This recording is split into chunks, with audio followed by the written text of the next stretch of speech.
सदर प्रणाम। मैं हूं हिमांशु द्विवेदी और स्वागत है आपका हमारी खास पेशकश चर्चा में। चर्चा के तहत एक बार फिर हम महाराष्ट्र के संदर्भ में बात करने जा रहे हैं। 10 दिन से जिस प्रकार का महानाटक महाराष्ट्र के संदर्भ में देश देख रहा था, आखिरकार उसका अंत हो ही गया, लेकिन अंत उतना ही चौंकाने वाला हुआ जितना उसकी शुरुआत थी।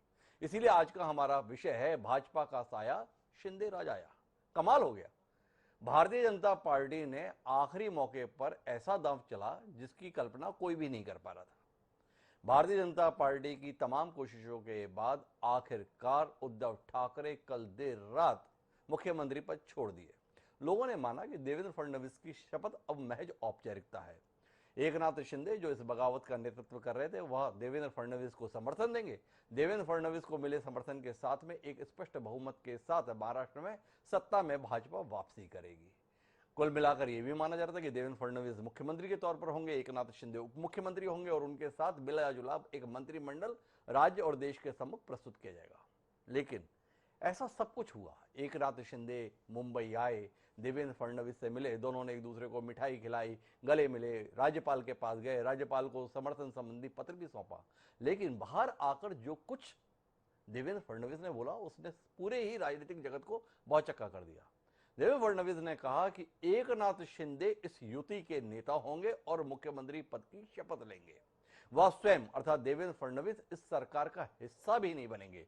मंत्रिमंडल के स्तर पर भी कुल मिलाकर यह तय किया गया है कि मिलजुल कर तय किया जाएगा। इसी का नतीजा है कि अब से कुछ देर पहले एकनाथ शिंदे ने अकेले ही मुख्यमंत्री पद की शपथ राजभवन में ले ली। अब सवाल इस बात का है कि आखिर देवेंद्र फडणवीस और भारतीय जनता पार्टी ने इतना बड़ा परित्याग क्यों किया। लोग अचंभित हैं। देवेंद्र फडणवीस बताने की कोशिश कर रहे हैं कि हिंदुत्व के प्रति हमारा आग्रह और हिंदुत्व के लिए हमने यह सारे कदम उठाए हैं और इस प्रकार का फैसला लिया है। लेकिन दरअसल यह हिंदुत्व के संदर्भ में है या आने वाले संकट से निपटने की योजनाबद्ध कोशिश है। शिवसेना के विधायक टूटे हैं। राजनीतिक विश्लेषक कह रहे हैं कि शिवसेना नहीं टूटी है। जमीन पर जो शिव सैनिक है वो आज भी ठाकरे परिवार अर्थात बाला साहब के प्रति निष्ठा रखते हुए उद्धव ठाकरे के साथ ही हैं। तो इसलिए जमीनी स्तर पर शिव सैनिक भी एकनाथ शिंदे के साथ आए। क्या इस कोशिश के तहत एकनाथ शिंदे को मुख्यमंत्री पद दिया गया है? सवाल इस बात का भी है कि क्या देवेंद्र फडणवीस और भारतीय जनता पार्टी उद्धव ठाकरे से अब प्रतिशोध की राजनीति कर रही है कि तुमसे केवल सत्ता नहीं छीनी है, अब हम तुमसे सेना भी छीनेंगे। शिवसेना के संदर्भ में प्रमुख की हैसियत में इस समय उद्धव ठाकरे हैं। क्या एकनाथ शिंदे का मुख्यमंत्री बनना उद्धव ठाकरे से शिवसेना का नेतृत्व छीनने के लिए मददगार रहेगा? क्या यह इस फैसले के पीछे है? क्या यह साथ वस्तुतः इस विधानसभा का पूरा कार्यकाल करा देगा या मध्यावधि चुनाव के लिए महाराष्ट्र को जाना पड़ेगा? यह भी सवाल लोगों की जहन में। तो ऐसे तमाम मसले हैं जिन पर बात किए जाने की जरूरत है। इस मसले पर चर्चा के लिए कई खास मेहमान हमारे साथ जुड़ रहे हैं, उनसे आपका परिचय कराएं और महाराष्ट्र के इस अंत के संदर्भ में घटनाक्रम के एक विस्तृत चर्चा करें। उससे पहले समय है आज के विचार सूत्र का। हमारा आज का विचार सूत्र इस परिवर्तन को ही समर्पित है। हमारा विचार सूत्र यह कहता है कि परिवर्तन का चक्र घूमता रहता है और जो नीचे थे वे ऊपर आ जाते हैं और जो ऊपर थे वे नीचे गिर जाते हैं। पंडित जवाहरलाल नेहरू देश के पहले प्रधानमंत्री ने यह विचार आने वाली पीढ़ियों को हस्तांतरित किया था और उस विचार को हम समय समय पर सटीक पाते भी हैं अपने अनुभव के आधार पर। उद्धव ठाकरे जो बाल ठाकरे साहब के बेटे हैं, वो इस समय पर विधान परिषद के भी सदस्य नहीं रह गए और मातोश्री में जाकर बैठे हैं। और एकनाथ शिंदे जिनके परिचय के संदर्भ में बताया जाता है कि कभी वो ठाणे में ऑटो चलाया करते थे, अब जनता के द्वारा जिस प्रकार का समर्थन उन्हें प्राप्त हुआ है, भाजपा का जो समर्थन उन्हें प्राप्त हुआ है, उसके चलते वो महाराष्ट्र जैसे गौरवशाली राज्य का नेतृत्व करेंगे। तो यह कुल मिला के ऊपर और नीचे जाने का एक अद्भुत उदाहरण है। बहरहाल हम अपनी चर्चा को आगे बढ़ाते हैं, जिसका हिस्सा बनने के लिए हमारे साथ कई खास मेहमान हैं।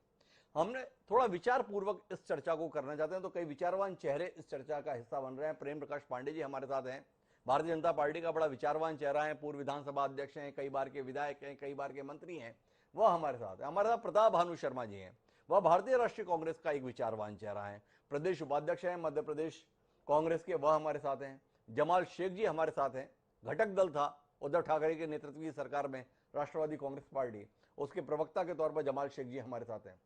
धनंजय सिंह परिहार हमारे साथ में छत्तीसगढ़ के इकाई के प्रमुख है शिवसेना के।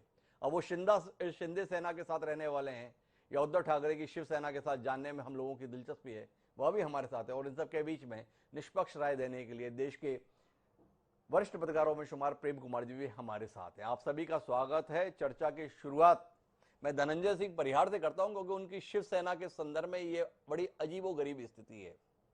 एकनाथ शिंदे की ताजपोशी के लेके जश्न मनाएं कि एक शिव सैनिक, एक मामूली शिव सैनिक जो कभी ऑटो चलाता था, जो कभी पार्षद हुआ करता था, आज महाराष्ट्र जैसे राज्य का मुखिया तक पहुंच गया।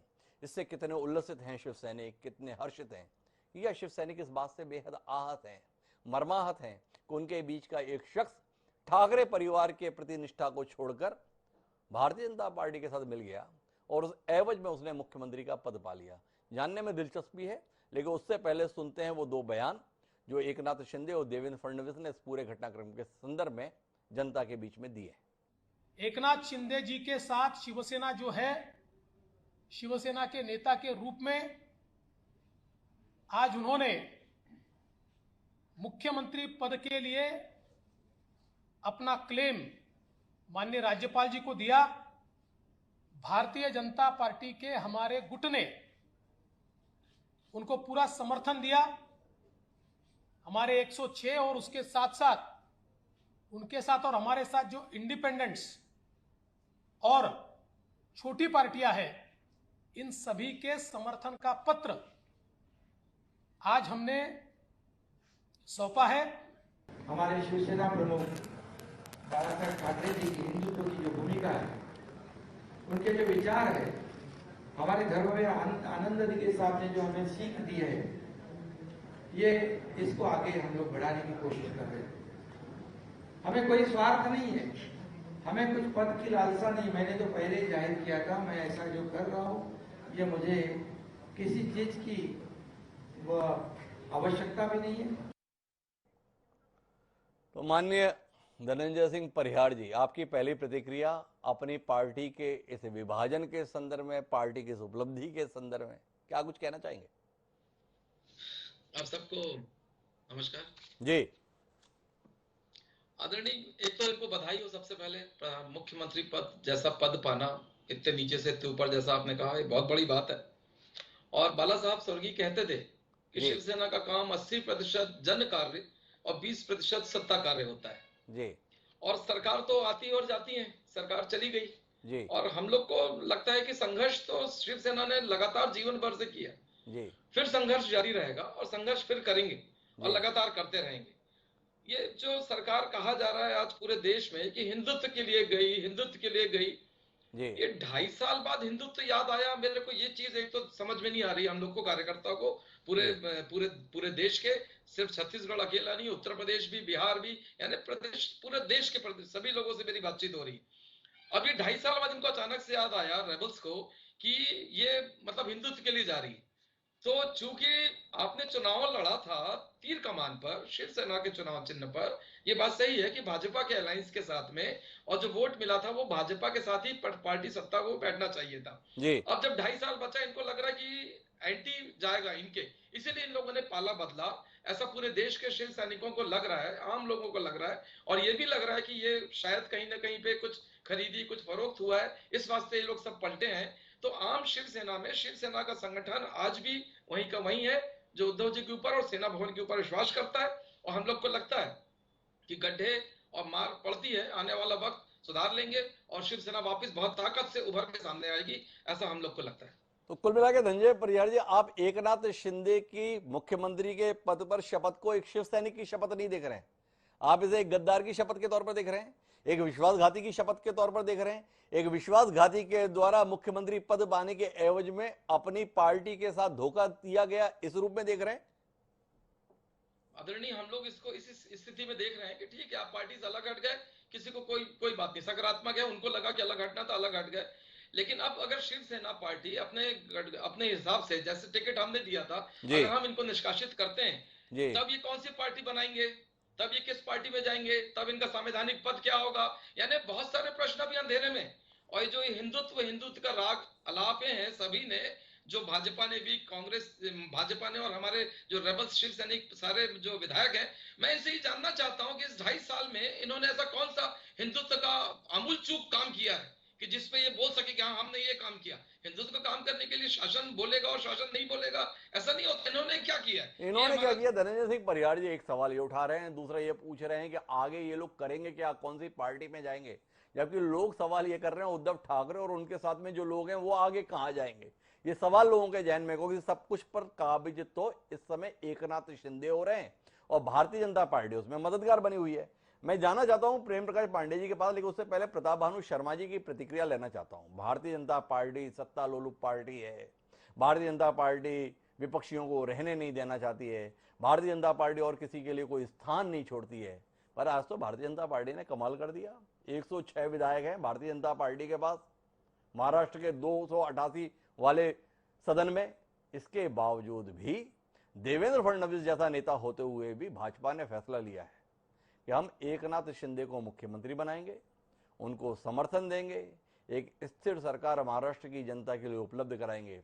इस त्याग को, इस बड़े हृदय से लिए गए फैसले को प्रताप भानु शर्मा जी कितनी सराहना करने का मन आपका कर रहा है? कितने उल्लसित हैं भारतीय राजनीति में इस प्रकार के त्याग और तपस्या के फैसले को देखकर? कितना मन आह्लादित है आपका? देखिए डॉक्टर साहब जी, ये सब अपने आप में स्वयं में प्रसन्न होने की बात हो सकती है भाजपा के लिए जी, परंतु देश की जनता भारतीय जनता पार्टी और उनके नेताओं का चाल चरित्र और चेहरा समझ चुकी है जी, पहले मध्य प्रदेश, फिर राजस्थान में अस्थिर करने की कोशिश की जी, इसके बाद उन्होंने कर्नाटक में भी यही खेल खेला जी, अब जिस तरह से विधायकों का अपहरण करके ले जाया गया गुवाहाटी में जी, ये तो लोकतंत्र का चीरहरण हुआ है इसमें प्रसन्नता की कहां बात हुई है यदि संविधान का कसम खाने वाले लोग संविधान को दरकिनार करके सिर्फ कुर्सी की लड़ाई लड़ते हैं और पार्टी को तोड़ने के लिए ही काम कर रहे हैं भारतीय जनता पार्टी या बीजेपी के नेता तो ये शर्मनाक बात है। बीजेपी पहले कह रही थी कि हमारा कोई हाथ नहीं है, ये शिवसेना की लड़ाई है।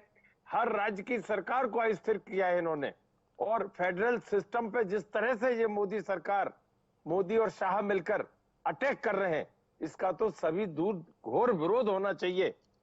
प्रताप भानु जी, आपकी दलील मुझे समझ में नहीं आई। मैं अपने विषय को वापस आपके सम्मुख प्रस्तुत करने की चेष्टा करता हूं।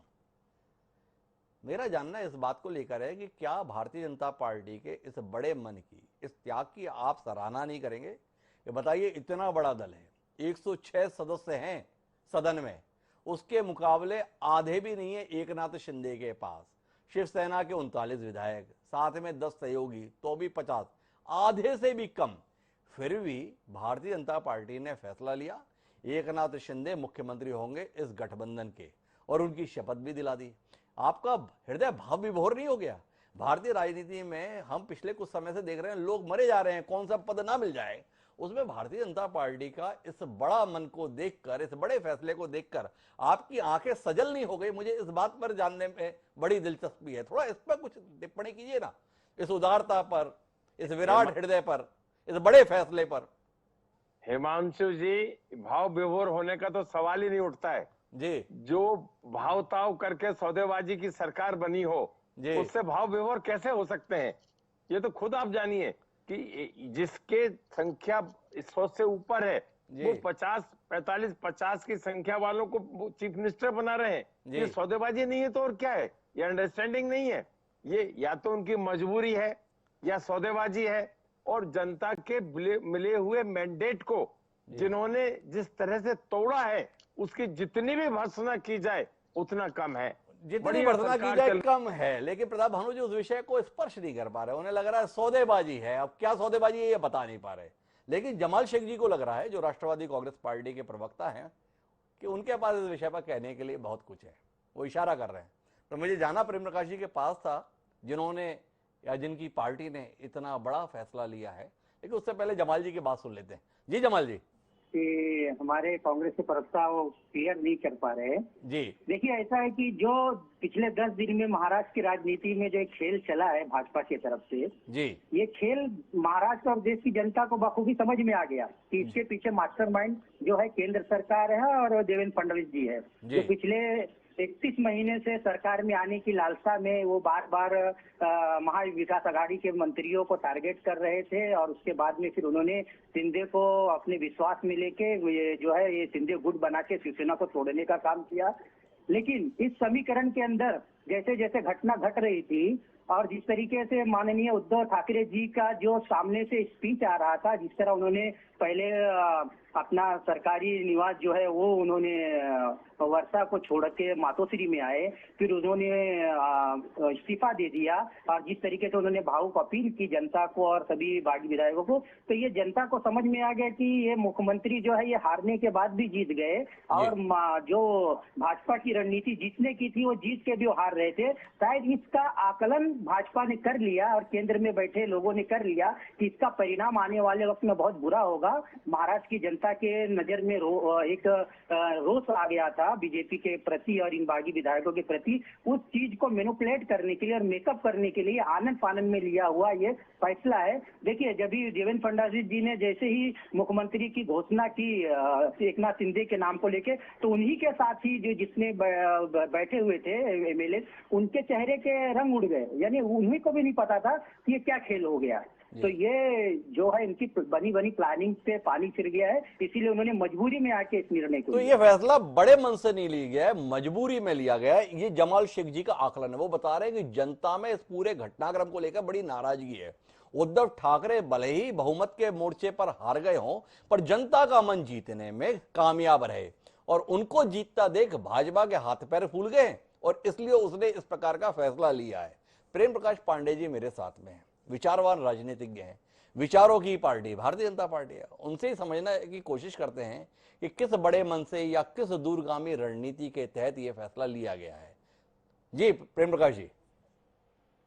देखिए हिमांशु जी, अब तो परिणाम आ गया जी, जो लोग कल तक इस बात को कहते थे जी, कि भाई भारतीय जनता पार्टी सत्ता प्राप्ति के लिए जी, इनके अंदर या दलों को तोड़ फोड़ कर रही है, अभी भी सारे लोग यही बोल रहे थे। जी, ये बात प्रमाणित हो गया कि भाई भारतीय जनता पार्टी सत्ता के लिए नहीं कर रही थी, जी, बल्कि उस विचार के लिए जिस विचार को लेकर के 2019 में जब चुनाव हुआ था और उस समय शिवसेना भारतीय जनता पार्टी को महाराष्ट्र की जनता ने एक मैंडेट दिया था, उस मैंडेट का अपहरण जी, उद्धव जी, शरद पवार जी और कांग्रेस ये सब लोग मिलकर के जो किए जी, और 2.5 साल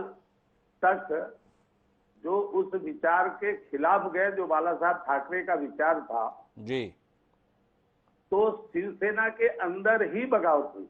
बहुत सारे लोगों ने कहा कि 2.5 साल बाद कैसे पता चला। साहब 2.5 साल बाद पता नहीं चला। कोई भी चीज होती है पहले दिन होती है, धीरे धीरे जब आप पानी गर्म करते हो तो पहले 1 डिग्री 2 डिग्री, जब 100 डिग्री पे आ जाता है तो उबलता हुआ दिखा। 2.5 साल में ये उबलता हुआ दिखा जो इस परिणाम में आया। जी। अब यहाँ पर मैं समझता हूं कि भारतीय जनता पार्टी ने इतना सुंदर निर्णय लिया जी कि ये अपने आप में एक मिसाल होगी। जी। इस बात को मैं व्यक्तिगत तौर पर ऐसा सोचता था कि ऐसा हो जाए, लेकिन आम तौर पे ऐसा जैसे सब लोगों के लिए आश्चर्य था, ऐसा होगा ये मैं भी नहीं मानता था, क्योंकि हम लोग भी न्यूज चैनल और सबको ये देखते हुए कि भाई देवेंद्र फडणवीस जी जो है आगे चल रहे हैं। वास्तव में ना तो शिवसेना से भाजपा को परहेज था, ना उद्धव ठाकरे जी से था, लेकिन उद्धव ठाकरे जी जिस तरीके से एनसीपी और कांग्रेस के अंदर चले गए। और आप बताइए, बहुत फेडरल की बात लोग कर रहे हैं जी। एक आदमी जेल में है जी, मंत्री है, मंत्री रहते हुए वो जेल में, उससे मंत्री पद नहीं छीन रहे। अब इससे बड़ा तो मैं समझता हूँ गैर संवैधानिक कार्य कहीं नहीं हुआ। संविधान की जितनी बातें कही गई हैं सारे मामले पर सब लोग सुप्रीम कोर्ट गए। सुप्रीम कोर्ट की जब बात आ गई कि भाई फ्लोर टेस्ट होना है, सबको मालूम था कि भाई आंकड़े नहीं है, आंकड़े नहीं है, इसके बावजूद भी पिछले 7 दिन से सरकार ये चला रहे थे नैतिकता की बात ये कर रहे हैं। तो इसलिए अब तो बड़ा स्पष्ट है कि नहीं, अभी स्पष्ट नहीं है प्रेम प्रकाश जी, कुछ सवाल हैं जो आपसे करना बड़ा जरूरी है। आपके इस उदारता को, इस सुंदर फैसले को देखते हुए आपसे जानना ये चाहता हूं कि ये हिंदुत्व के प्रति आपका प्रेम, हिंदुत्व के प्रति आपका समर्पण, बाल ठाकरे के विचारों के प्रति आपकी आस्था, ये अचानक 31 महीने बाद इतनी प्रबल क्यों हो गई? एकनाथ शिंदे को तो 2019 के चुनाव परिणाम के बाद ही शिवसेना ने अपने विधायक दल का नेता चुना था। उद्धव ठाकरे ने उस समय चाहा था कि 2.5 साल के लिए मुख्यमंत्री का पद शिवसेना को दिया जाए, 2.5 साल के लिए भाजपा अपने पास रखे। उस समय ना तो आपको हिंदुत्व याद रहा, ना बाल ठाकरे के विचार याद रहे, ना ही आपको गठबंधन याद रहा। उस समय आपको मुख्यमंत्री पद ही दिखाई दे रहा था। अगर 2.5 साल पहले आपने एकनाथ शिंदे को वैसे ही शपथ दिला दी होती जैसी अभी दिलाई है, तो नौबत यहां तक आती कैसे?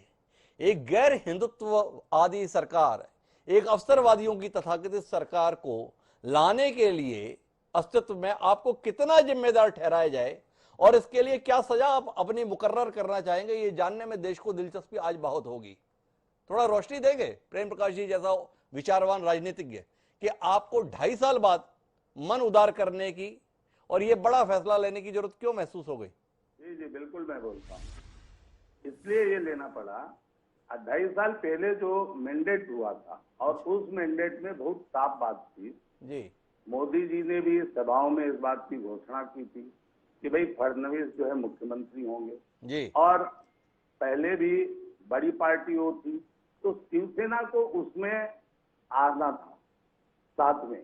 लेकिन उद्धव ठाकरे जी की अपनी जो अहंकारी नीति रही और जी। उसके कारण कि नहीं मैं ही बनूंगा, क्योंकि उद्धव ठाकरे जी को उसमें मुख्यमंत्री बनना था और उद्धव ठाकरे जी ने अपने मुख्यमंत्री बनने के लिए उन्होंने कहा कि बाला साहब ठाकरे बनेंगे। आप बताइए, उद्धव ठाकरे जी मुख्यमंत्री हैं, आदित्य ठाकरे जी मंत्री हैं।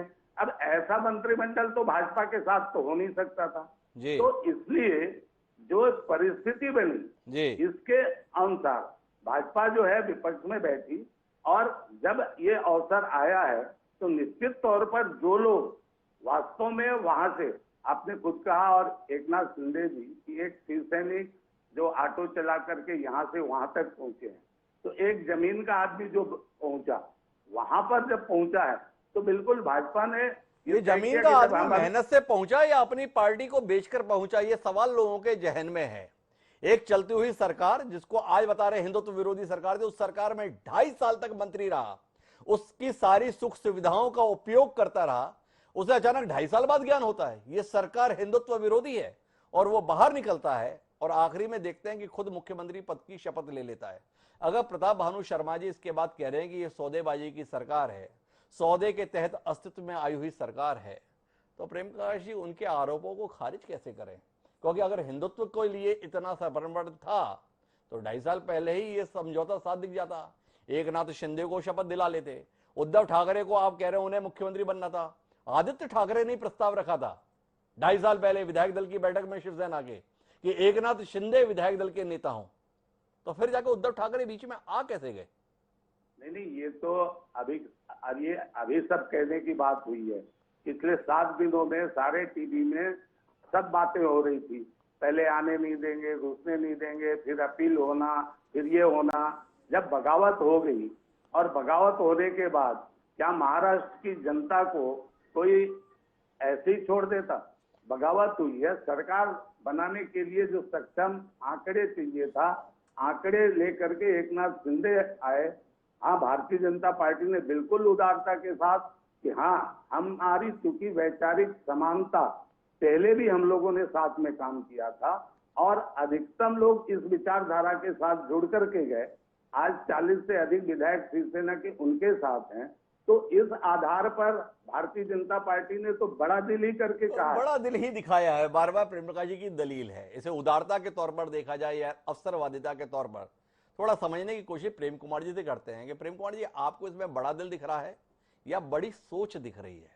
एकनाथ शिंदे आ गए, 40 विधायकों के साथ आ गए, पर शिवसेना अभी भी जमीन पर मौजूद है। क्या भारतीय जनता पार्टी उद्धव ठाकरे को पूरी तरह सबक सिखाना चाहती है? बताना चाहती है कि 2.5 साल पहले तुमने जो किया है उसकी कीमत केवल सत्ता गंवाकर नहीं चुकानी पड़ेगी, तुम्हें अपने हाथ से वो संगठन भी छोड़ना पड़ेगा जो संगठन तुम्हारी पहचान है। दरअसल एकनाथ शिंदे के हाथों महाराष्ट्र की कमान देकर शिवसेना की कमान वो थाम पाए, इसका रास्ता प्रशस्त किया है भारतीय जनता पार्टी ने।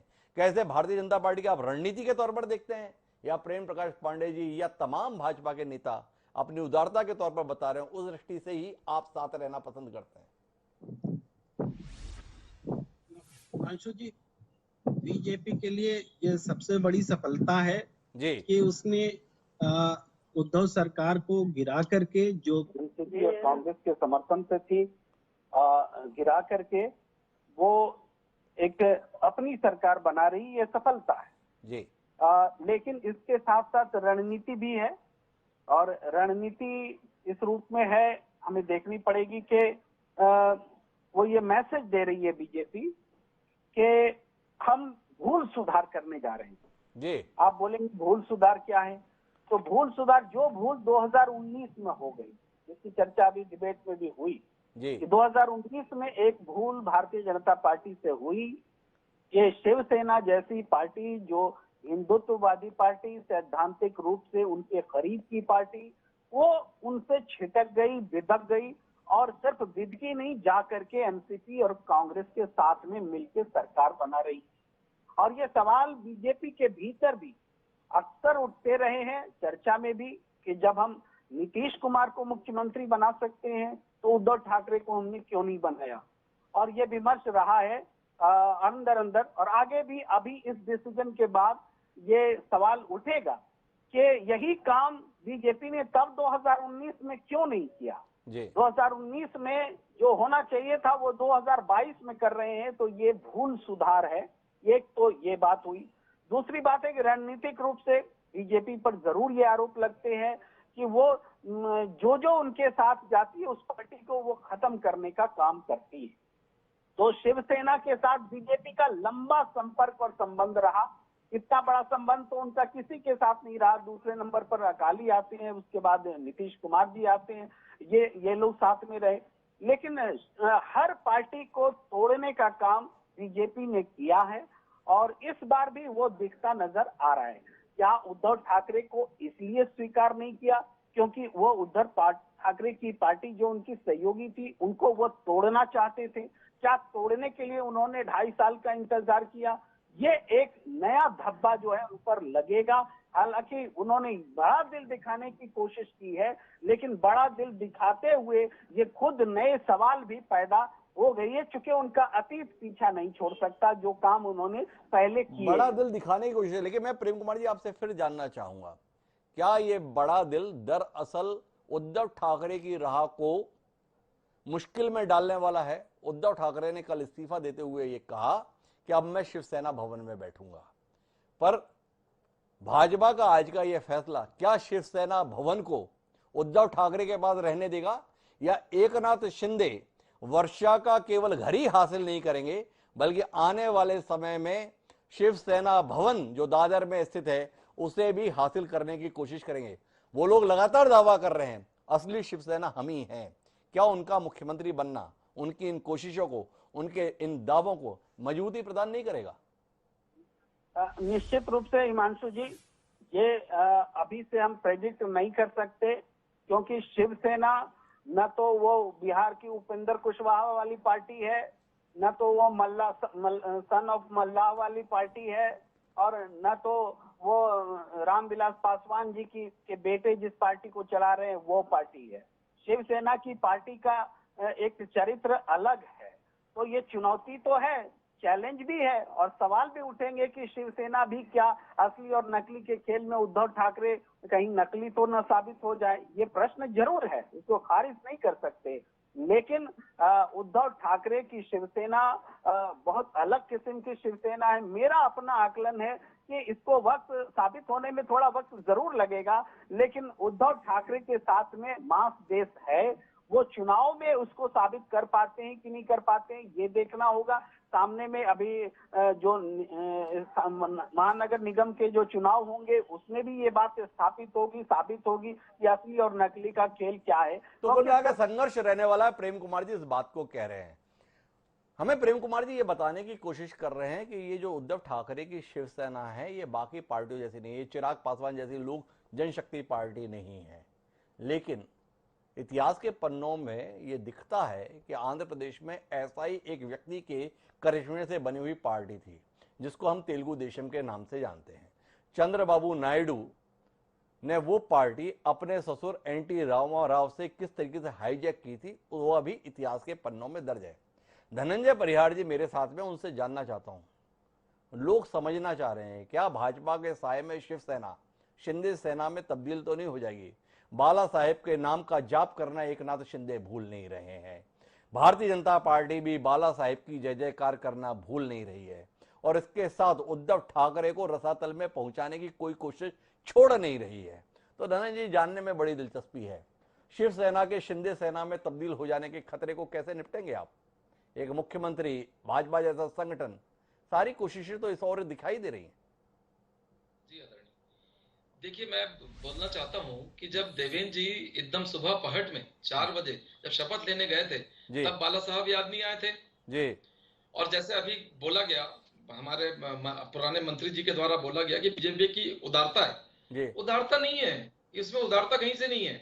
ये तो उद्धव जी ने पहले बोल दिया था कि आपको हम मुख्यमंत्री पद दे रहे हैं, हम उसको भी छोड़ने के लिए तैयार हैं, आपको हम देने के लिए राजी हैं, आप आ जाओ, बात करो, पार्टी संगठन की बात है, आके बात करो और ले लो। ये भाजपा को समझ में आ गया था कि अगर हम उनको पद नहीं देंगे तो ये भाजपा के साथ ना जाके वापस उसी अघाड़ी में चले जाएंगे और इनकी सरकार बन जाएगी वापस और वो मुख्यमंत्री बन जाएंगे, ये उनका कहना था। और उद्धव जी मुख्यमंत्री बनने के लिए सर आदरणीय कभी राजी नहीं थे। वो तो सभी वरिष्ठ लोगों ने बोला कि उद्धव जी एक सज्जन आदमी है, सभ्य आदमी है, उनके अंडर में सब रहने के लिए तैयार है, कांग्रेस भी और एनसीपी भी, इसलिए उनको ने ये मजबूरी में ये पद उनको लेना पड़ा। मैं ये जानना भी चाहता हूं कि भाजपा ने अगर भूल किया था 2.5 साल पहले तो क्या भाजपा ने अकाली दल से भी भूल किया था? क्या भाजपा ने शिवसेना से भूल किया? भाजपा ने पीडीपी से भूल किया? भाजपा ने पासवान, रामविलास पासवान के खत्म होते साथ ही उनको भूल का एहसास हो गया? ये क्या है सर, ये चीज क्या है? ये हमारा ये कहना है कि ये कहना कि ये दयालुता है, ये गलत बात है, ये प्योर पॉलिटिक्स है, राजनीति है और राजनीति के तहत में यह कदम उठाया गया है क्योंकि वो वापस न चले जाए, रेबल्स हैं। ये कतई उदारता नहीं है। प्रेम प्रकाश पांडे जी को ठीक नहीं लग रहा, धनंजय परिहार फालतू की बात कर रहे हैं ऐसा लगा प्रेम प्रकाश पांडे जी के लहजे से।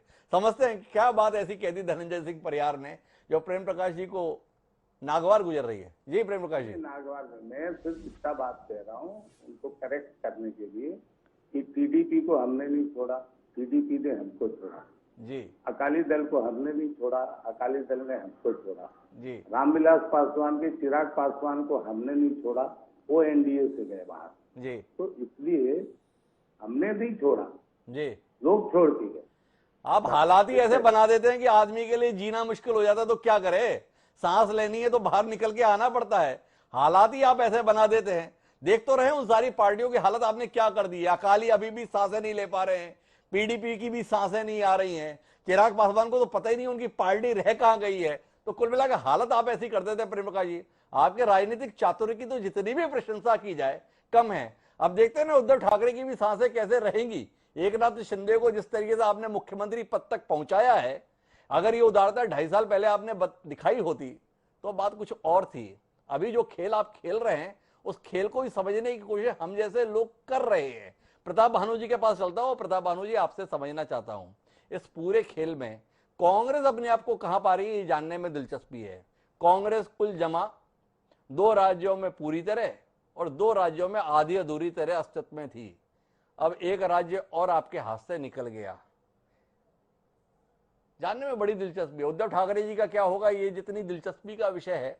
अब जहन में ये भी आता है कांग्रेस का क्या होगा। कुछ टिप्पणी इस पर भी आपकी हो जाए? नहीं, जरूर इसमें हमारी टिप्पणी और हमारे विचार मिलेंगे आपको जी हिमांशु जी। और महाराष्ट्र में कांग्रेस हमेशा मजबूत रही है इन शक्तियों के सामने। अच्छा। और ये भाजपा ने शिवसेना के साथ मिलकर गठबंधन करके शिवसेना को ही खत्म करने की साजिश की है।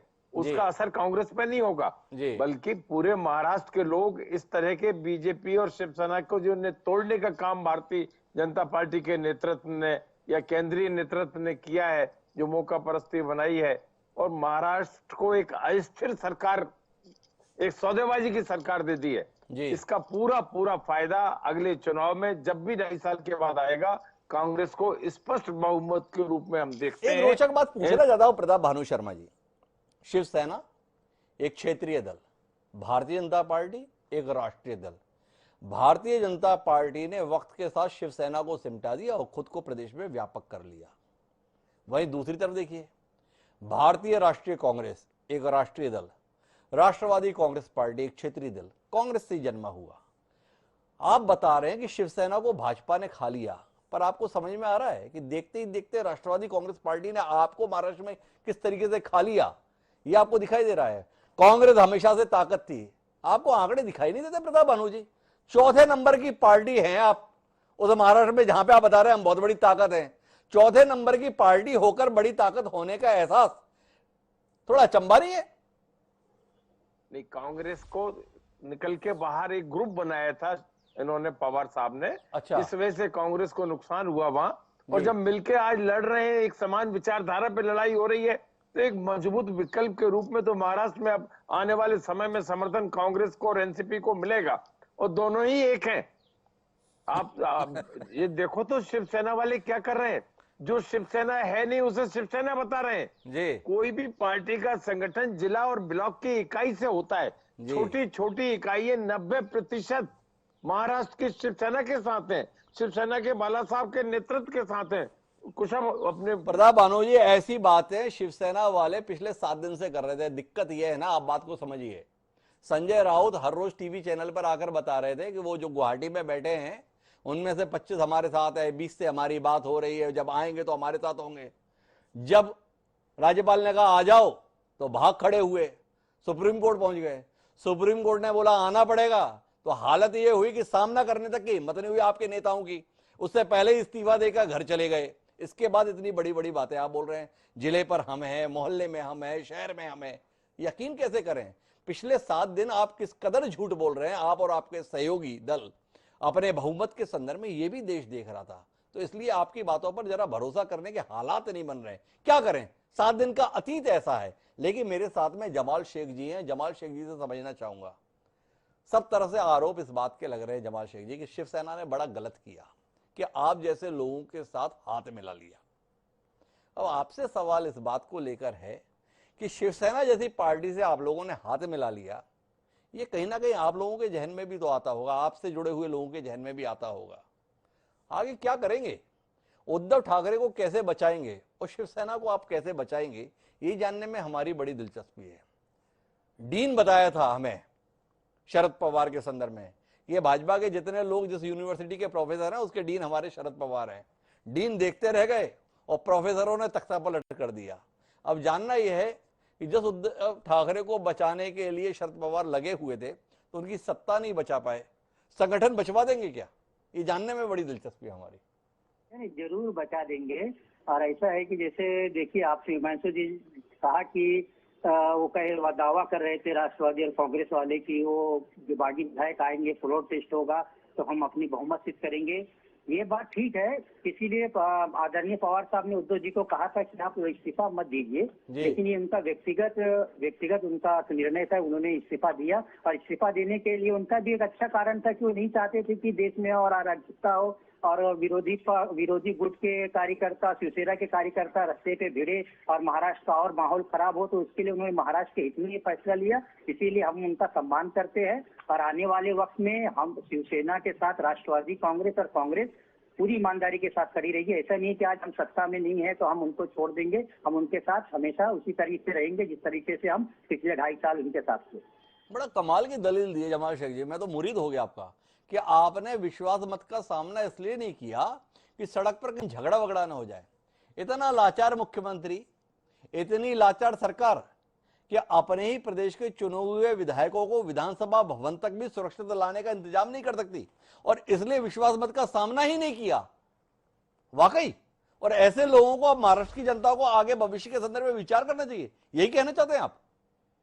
नहीं है कि देखिए महाराष्ट्र की जनता के में एक आक्रोश है, क्रोध था, बागी विधायकों के खिलाफ शिवसैनिकों में एक गुस्सा था, एक गुस्से का माहौल था, और इसके लिए ये रास्ते के ऊपर ये सारा मामला ना आ जाए और लोगों में दोनों गुटों में कहीं ये अंतर कलेश बढ़े नहीं, कुछ बड़ी दुर्घटना ना घटे, इसीलिए इस सारी चीजों। देखिए उद्धव ठाकरे जी एक बहुत अच्छे मुख्यमंत्री, आज पूरे देश ने उनको सराहाया है। कोविड के जिस तरीके से कोविड काल में उन्होंने महाराष्ट्र को संभाला है, वो एक महाराष्ट्र के प्रमुख के रूप में उन्होंने काम किया है, और उनकी ये शालीनता ही आज हम लोगों को उनका कायल बनाई हुई है। और उन्होंने यही सारी विषय को, इन सारी समस्याओं को देखते हुए उन्होंने अपना इस्तीफा देना सही समझा।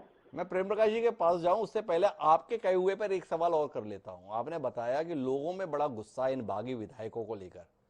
गुस्सा किनके प्रति है? एकनाथ शिंदे और उनके साथ में जुड़े हुए शिवसेना के 38 विधायक।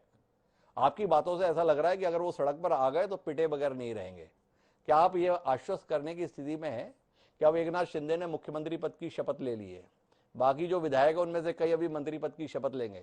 आप मानने के लिए तैयार हैं, इस कार्यक्रम में दावा करने के लिए तैयार हैं कि जनता उन पर फूल नहीं बरसाएगी, लोग उन्हें मालाएं नहीं पहनाएंगे, पत्थरों के आने की आशंका रहेगी क्योंकि लोगों में बड़ा गुस्सा है, या गुस्से की अभिव्यक्ति लोग आने वाले समय में उनको फूल मालाएं पहनाकर पुष्प वर्षा करके करेंगे? थोड़ा समझाएंगे महाराष्ट्र में लोग अपने गुस्से का इजहार कैसे करते हैं? थोड़ा रोशनी मिल जाए ना। आने वाले समय में पता चला कि मालाएं पहना रहे हैं, पुष्पहार पहना रहे हैं, पुष्प वर्षा कर रहे हैं, और जमाल शेख जी बता रहे थे लोग बहुत गुस्सा है, भ्रम हो जाएगा। तो थोड़ा समझा दें आप क्या करते हैं महाराष्ट्र में लोग।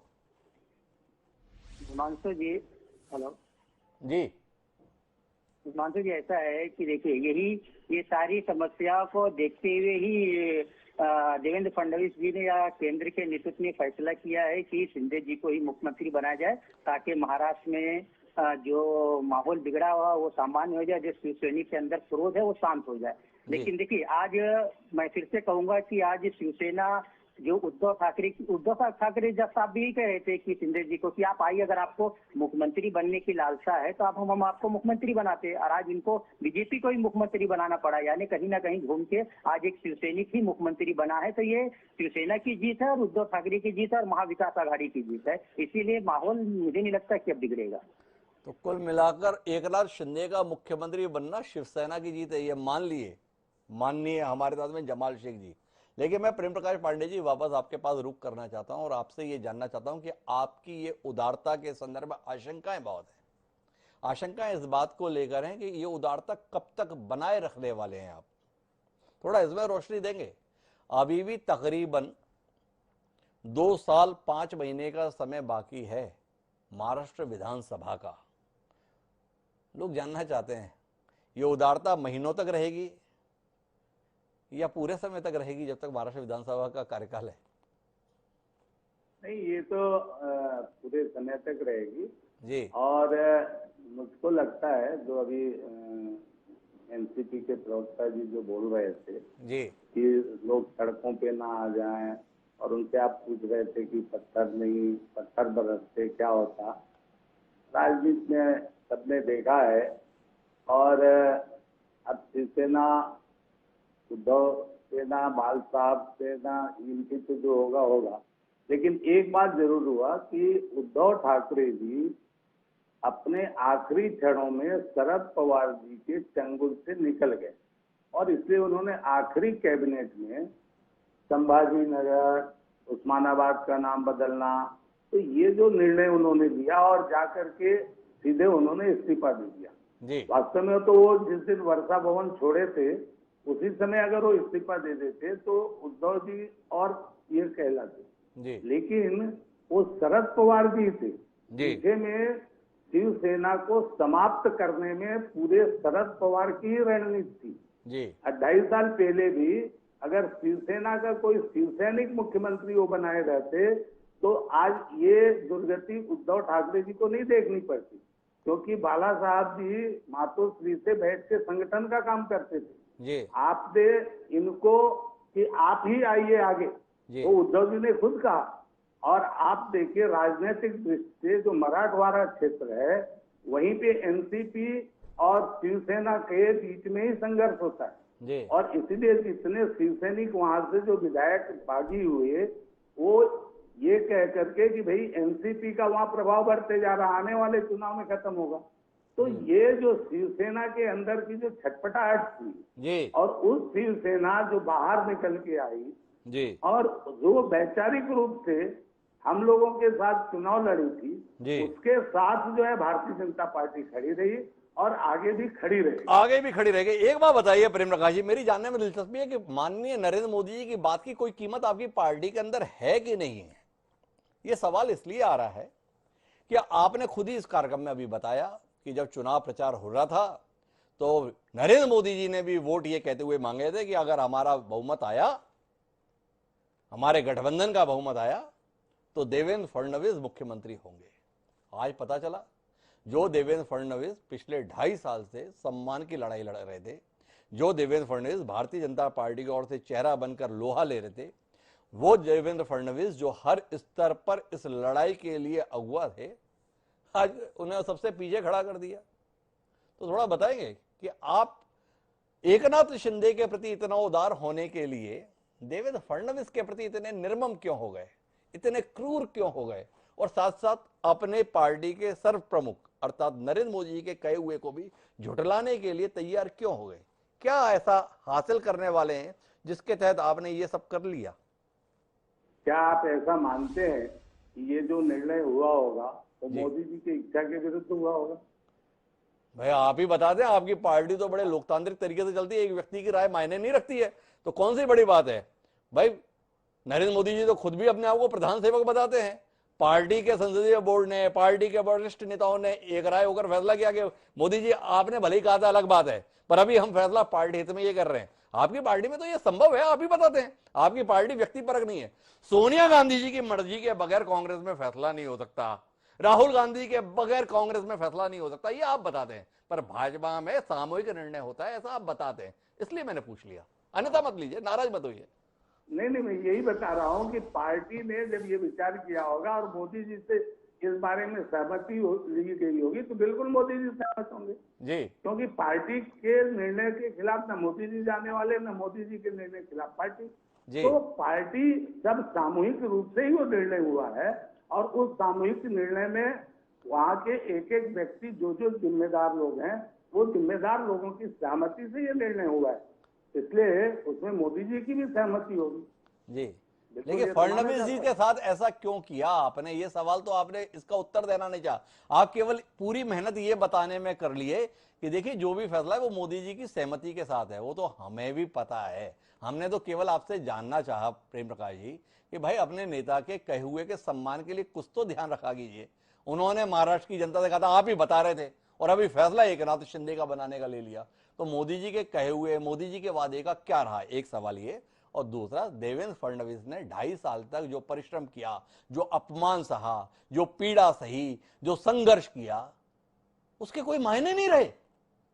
ये जानने में फडणवीस जी ने ये निर्णय खुद लिया। आप देखो, कल तक जो मैं समझता हूँ पूरा देश भी और सारे लोग, जो विधायक दल था वो भी फडणवीस जी को नेता बना करके भेजा था जी। और फडणवीस जी ने ये खुद निर्णय लिया आने वाले समय में जो महाराष्ट्र के हित में जो निर्णय हो सकता था, और उन्होंने जहां वो चाहते तो अपने मुख्यमंत्री पद का दावा कर सकते थे या पार्टी के नेताओं से समझा करके, लेकिन मुझको लगता है कि इसमें इनिशिएटिव फडणवीस जी ने लिया होगा और पार्टी के जो राष्ट्रीय नेतृत्व है वो सबने सहमति दी होगी और उस आधार पर फडणवीस जी के निर्णय को सबने ओके किया होगा।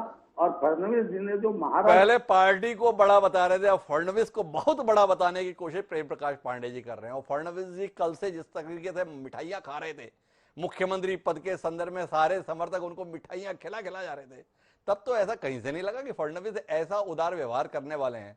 फडणवीस के साथ अत्याचार भी कर दिया और उसके साथ साथ उनके विराट व्यक्तित्व का प्रदर्शन भी प्रेम प्रकाश जी कर दिए। धनंजय परिहार जी को लग रहा है कि इसमें उन्हें हस्तक्षेप करना चाहिए। एक बार सुन लेते हैं धनंजय जी की बात। जी धनंजय जी, फडणवीस जी के सम्मान के लिए कुछ चिंता आ गई आपके मन में?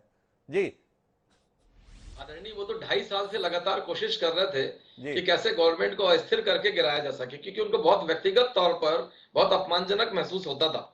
और जब सरकार गिरा दिए, सरकार गिरने की स्थिति में कुछ रेबल्स की वजह से हो गई और सरकार बनाने की जब बारी आई, वो मिठाई खा रहे हैं, सारे लोगों को दिख रहा है, पूरे देश को दिख रहा है, सबको लग रहा था मैं इस कि वही बीच में वापस। एक और खबर आपसे साझा करता हूं। प्रेम प्रकाश पांडेय जी के द्वारा फडणवीस जी के सम्मान में और अपनी पार्टी के सम्मान में इतना कुछ कहा गया। अभी अभी खबर ये आई है प्रेम प्रकाश पांडेय जी, आपकी जानकारी के लिए, कि सम्माननीय जगत प्रकाश नड्डा जी, जो भारतीय जनता पार्टी के राष्ट्रीय अध्यक्ष हैं, उन्होंने कहा है कि मेरा मानना है कि देवेंद्र फडणवीस को उप मुख्यमंत्री पद को स्वीकार कर लेना चाहिए। कुछ कहना चाहेंगे प्रेम प्रकाश जी इस उदारता के संदर्भ में, इस विराटता के संदर्भ में पार्टी के?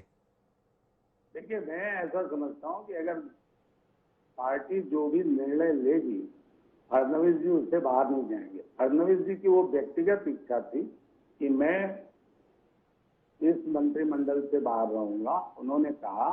और अब अगर पार्टी जो विचार करेगी तो पार्टी में सब तरह के विचार के बाद जो निर्णय आएगा, मुझको लगता है फडणवीस जी कहाँ बाहर जाएंगे। तो अब थोड़ा बताइए तो सही माननीय प्रेम प्रकाश जी, 106 सदस्य वाली भारतीय जनता पार्टी के विधायक दल का नेता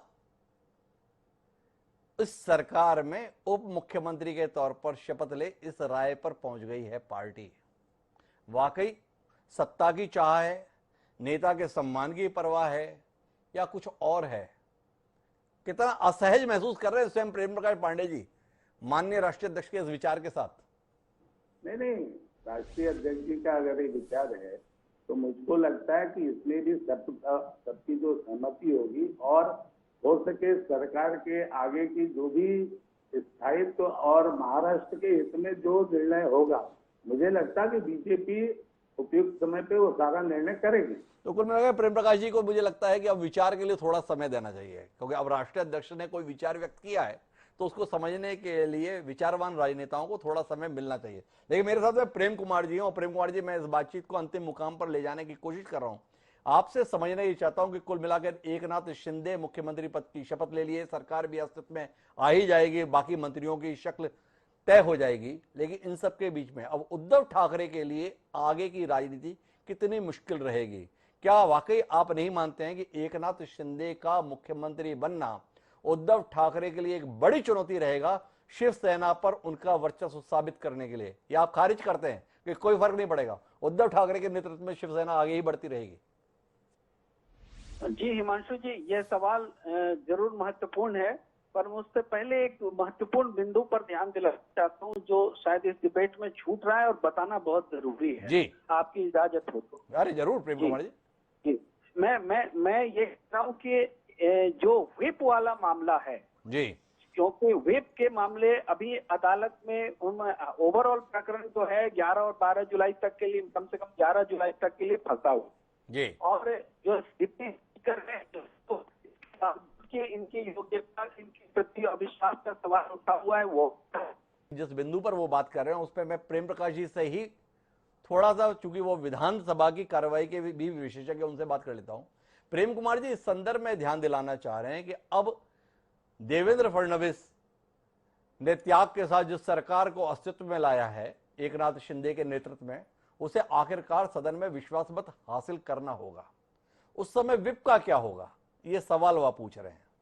क्या आप नहीं मानते हैं प्रेम प्रकाश जी, जिस बिंदु पे हमारे साथ प्रेम कुमार जी ध्यान दिलाना चाहते थे, कि उद्धव ठाकरे के 7 बच्चे 16 विधायकों की सदस्यता अब खतरे में है, क्योंकि एकनाथ शिंदे अपने आप को शिवसेना का नेता बता रहे हैं, विधायक दल का, उनके द्वारा नियुक्त चीफ विप ही के द्वारा विप जारी किया जाएगा सरकार के समर्थन का। संकट रहेगा बहुत बड़ा उद्धव ठाकरे के साथ खड़े हुए 16 विधायकों के लिए कि वह एकनाथ शिंदे की मुख्यमंत्री पद पर ताजपोशी के समर्थन में वोट दें या खिलाफत में वोट दें। खिलाफत में वोट देंगे तो सस्ता जाएगी, और समर्थन में वोट देंगे तो उद्धव ठाकरे की इज्जत क्या रह जाएगी? देखिए, विप जो अभी विधायक दल के नेता एकनाथ शिंदे हैं जी, और एकनाथ शिंदे को मान लिया गया है, तो विप जारी करने का जो अधिकार है वो जो विधायक दल का नेता रहता है वही विप अपॉइंट करता है जी। तो विप उसी के द्वारा अपॉइंट होगा और विप उसी का माना जाएगा पहला। तो ये एक रहेगी उस समय प्रक्रिया में। और मुझको लगता है कि मुख्यमंत्री जिस दिन ये शपथ लेंगे उसके बाद अध्यक्ष भी वो हो जाएगा, तो जो सुप्रीम कोर्ट का मामला है, सुप्रीम कोर्ट में जो लोग भी याचिका करता है वो अपने आप शायद ये याचिका। तो मैं वापस प्रेम कुमार जी के पास रुक करता हूं, जिन्होंने इस विषय पर चर्चा करना चाहा था। आज दोपहर में जब हम कार्यक्रम कर रहे थे तो हमने इस विषय पर विस्तार से बात भी की थी। हमारे साथ देवेंद्र वर्मा जी भी उस समय जुड़े थे। तो प्रेम कुमार जी, उद्धव ठाकरे के लिए केवल शिवसेना को बचाए रखने की चुनौती नहीं है। अगर आपने जिस बिंदु पर ध्यान दिलाया उस पर बात करें तो अभी तो उद्धव ठाकरे के लिए अपने साथ बचे खुचे 16 शिवसेना विधायकों की सदस्यता बनाए रखने की भी एक चुनौती होगी। इत्तेफाक रखते हैं आप आपके द्वारा उठाए गए बिंदु के संदर्भ में? हाँ, बिल्कुल। ये उद्धव ठाकरे जी के लिए जितनी बड़ी चुनौती है उससे ज्यादा बड़ी चुनौती नई सरकार के लिए होगी, चूंकि ये फैसला 21 जून से होना है। तो 21 जून की तारीख में ही ये विचार के लिए गया था। उस समय की स्थिति के बाद संख्या जरूर धीरे धीरे बढ़ती रही। इवन राज्यपाल के पास जो चिट्ठी भेजी गई एकनाथ शिंदे जी के पास में, उसमें भी 34 विधायकों के समर्थन का ही दावा है। तो 34 तो 37 नहीं है, 37 का मतलब 2/3। तो उस हिसाब से भी ये मुद्दा अभी अदालत में गर्मा गर्म विषय का होगा, तर्क वितर्क का होगा कि 16 विधायकों को क्यों नहीं अयोग्य ठहरा दिया जाए। और अगर 16 विधायकों को अयोग्य ठहरा दिया जाता है तो उस स्थिति में समझिए मुख्यमंत्री अयोग्य हो जाएंगे। तो मुख्यमंत्री जब अयोग्य हो जाएंगे तो बीजेपी ने बैकअप प्लान रखा है कि देवेंद्र फडणवीस को बनाया जाए, चूंकि उनको संख्या 16 के अलावा, देखिए जो बहुमत का आंकड़ा है उससे 16 के अलावा उनके पास है और हो जाए इसके लिए वो कोशिश में लगी है। अगर 16 के अलावा हो जाता है तो मुख्यमंत्री की कुर्बानी देने में बीजेपी को वक्त नहीं लगेगा। फिर ये सारा ढकोसला समझ में आएगा उस समय कि एकनाथ शिंदे को भी बुद्धू बनाया गया है। ये बात इस रूप में भी सामने आ सकती है। तो कुल मिलाकर अगर हम बातचीत के, जी प्रेम प्रकाश जी को हस्तक्षेप करने जा रहे हैं। जी प्रेम प्रकाश जी, मैं एक ये कहना चाहता हूँ कि जो एकनाथ शिंदे जी को लीडरशिप से हटाने का दिया गया था डिप्टी स्पीकर को, उसमें 22 विधायक के ही हस्ताक्षर थे। जी संख्या अगर 55 है, विधायक दल का नेता बहुमत से चुना जाता है, इसलिए वो अपने आप समाप्त हो जाएगा और विधायक दल के नेता वो रहेंगे ही। तो नेता का व्हिप हमेशा लागू होगा और ये सरकार बनने के बाद जैसे ही ये नेता का व्हिप लागू होगा, इसी नेता का व्हिप लागू होगा इसमें, क्योंकि वो विधानसभा जो थी पुरानी, उसकी सदस्यता के संबंध में अब मुझको लगता है कि सुप्रीम कोर्ट तो लोग जो याचिका करता है वो खुद ही वापस ले लेंगे। कुल मिलाकर हम इस बातचीत के मर्म पे पहुंचे तो 2-3 चीजें बहुत स्पष्ट तौर पर साफ उजागर हो रही हैं। पहली बात तो यह है कि सारे राजनीतिक दल ये बताने की कोशिश करते हैं कि वो महाराष्ट्र में एक स्थिर सरकार देने की कोशिश में जुटे हैं, लेकिन उनके द्वारा लिए जा रहे फैसले, उनके द्वारा उठाए जा रहे कदम ये बता रहे हैं कि स्थिर सरकार महाराष्ट्र में एक सपना ही रहने वाला है, उठापटक का दौर थमने वाला नहीं है। दूसरी बात जो समझ में आ रही है वो ये है कि महाराष्ट्र के महानाटक का अभी भी अंत नहीं हुआ है। भले ही एकनाथ शिंदे मुख्यमंत्री के तौर पर अस्तित्व में आ गए हों, पर अभी भी सुप्रीम कोर्ट में याचिकाएं लगी हुई हैं, तो वहां पर भी खेल चलता रहेगा। इसलिए सरकार की स्थिरता को लेकर सवाल रहेंगे।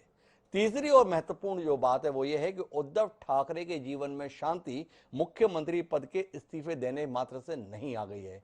अभी उनके जीवन में अशांति का एक लंबा दौर चलने वाला है, क्योंकि भारतीय जनता पार्टी ने आज जो क्रांति कर दी है एकनाथ शिंदे की शपथ के रूप में, उसके चलते ये खतरा पैदा हो गया है कि भारतीय जनता पार्टी अपने संरक्षण में शिवसेना को कहीं शिंदे सेना में तब्दील ना कर दे।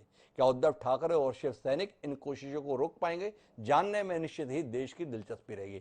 बहरहाल आप सभी मेहमानों का बहुत बहुत धन्यवाद इस रोचक चर्चा का हिस्सा बनने के लिए। समय है अब आज के शेर का। तो हमारा आज का शेर इस प्रकार की सियासत को समर्पित कुछ यूं है कि उन्हें और कौन है बहकाने वाले, उन्हें और कौन है बहकाने वाले, यही आने वाले, यही जाने वाले। अश्क दहलवी ने जो ये बात कही थी, अब इसको आप चाहे उद्धव ठाकरे पर मुफीद मानिए या एकनाथ शिंदे पर, कुल मिला के बहके तो दोनों ही हैं। अब समय बताएगा कि किसका बहकना इतिहास के पन्नों में जायज ठहराएगा। तो अब समय है इजाजत लेने का, तो मुझे दे दीजिए इजाजत। कल फिर मिलते हैं नए विषय के साथ, तब तक के लिए सादर प्रणाम।